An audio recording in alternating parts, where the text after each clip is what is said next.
Hello everyone. Before I begin, I want you to imagine two countries.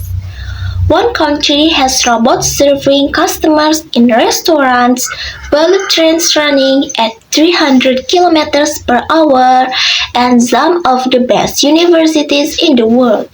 But quietly, slowly, its schools are closing, not because of budget cuts, not because of natural disasters, but simply because there are no children left to fill the classroom. The other country has over 270 million people. It's young, it's loud, it's full of energy, but it's still fighting battles that should have been won decades ago. Poverty, early marriage, and unequal access to education. Today, I'm going to talk about Japan and Indonesia and what their very different problems teach us about the most valuable research any nation can have its people. Human research challenges are not always about having too few people or too many. They are about quality, sustainability, and whether a nation is truly investing in its people. Japan is a country that built itself into a global superpower but is now facing an existential threat from within. Indonesia, on the other hand, sits on a demographic goldmine but hasn't yet fully unlocked its potential. These are two sides of the same coin, and understanding both sides matters, not just academically, but personally, especially for us as the next generation of Indonesia. Let's start with Japan. In 2024, Japan recorded its lowest number of births since records began in 1899. Only 686,061 babies were born, a drop of more than 4,100 from the previous years. That's a decline for 9 consecutive years. The total fertility rate, which measures the average number of children a woman is expected to have, fell to just 1.15. To keep a population stable, you need at least 2.1. Japan is at barely half of that. Why is this happening? It's not that Japanese people don't want children. Many surveys show they do. But the reality of modern Japanese life makes it incredibly difficult. The cost of living is high, work culture is intense, long hours, little flexibility.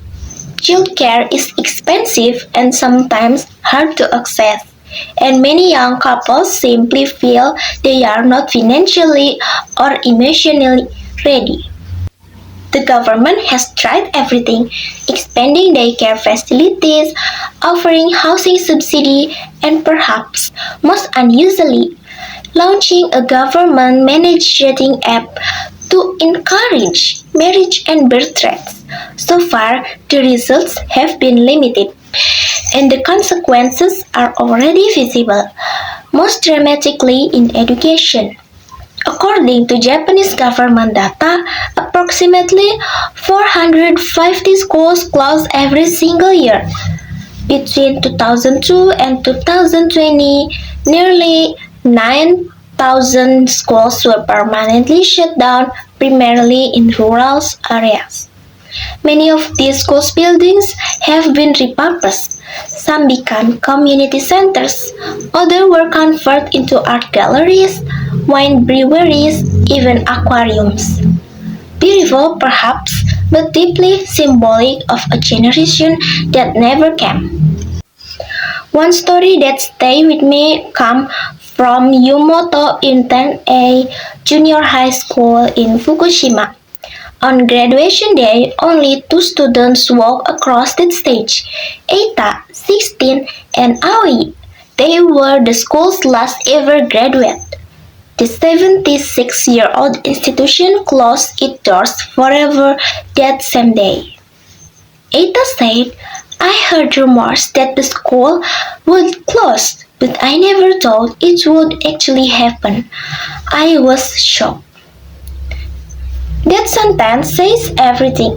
A school that was once the heart of its community gone, not from lack of money, but from lack of children. Now let's turn to Indonesia. If Japan's problem is too few people, Indonesia's challenge is ensuring that its enormous population is equipped, educated, and empowered. One of the most persistent barriers to that goal is child marriage. According to BPS, Indonesia Central Statistic Agency, there are approximately 1.2 million recorded cases of child marriage in Indonesia.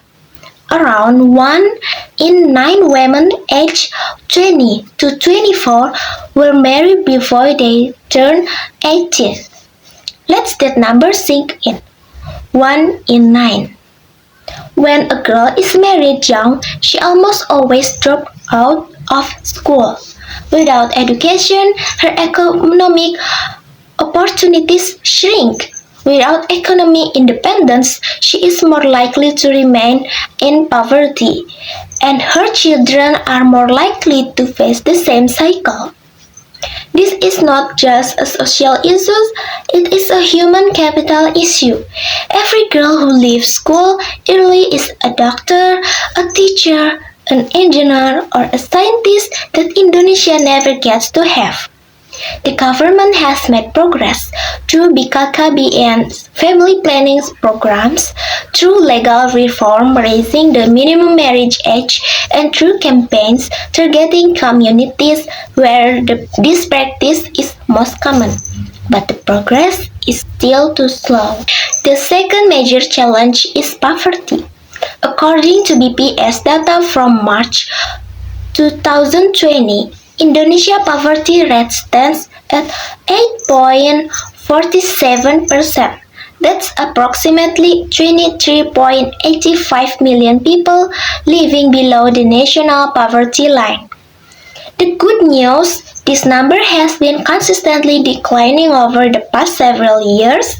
The government's social programs, including the Family Hope Program and other welfare initiatives, have contributed to real improvements. But here's the important context. Poverty and education are deeply linked. Families in poverty are more likely to pull their children out of school not because they don't value education, but because they simply cannot afford it. And when children don't finish school, this cycle continues into the next generation. To truly upgrade Indonesia human capital, we cannot only address poverty financially, we need to address it through access to quality education, healthcare, and opportunity. So let's put these two countries side by side. Japan, shrinking population, low fertility rate, schools closing, highly productive but rapidly aging workforce. Indonesia, growing population, stable fertility rate but struggling with school dropout rates, child marriage, and persistent poverty. Same region, same era, completely different problems. Japan has quality but is running out of quantity. Indonesia has quantity but is still building quality. And both of these extremes carry serious consequences for a nation's future. So, what can we take away from this? From Japan, we learned that development alone is not enough. You can build the most advanced society in the world, but if you don't invest in creating the next generation, that society cannot sustain itself. Quality without continuity is fragile. From Indonesia, we learned that numbers alone are not enough either. A large of young population is an incredible asset, but only if that population is healthy, educated, and given the opportunities to contribute. Quantity without quality is waste potential. The lesson for all of us is this: strong human resources require both. Not just more people and not just smarter people, but a system that consistently supports, educates, and empowers every individual from birth. Indonesia is at a unique moment in history. We have what Japan desperately wishes it had: a young, growing population. That is not something to take for granted. Our job as students, as future professionals, as citizens, is to make sure that this demographic advantage becomes a demographic achievement. Because strong human resources are not just about how many we are, they are about how prepared we are. Thank you.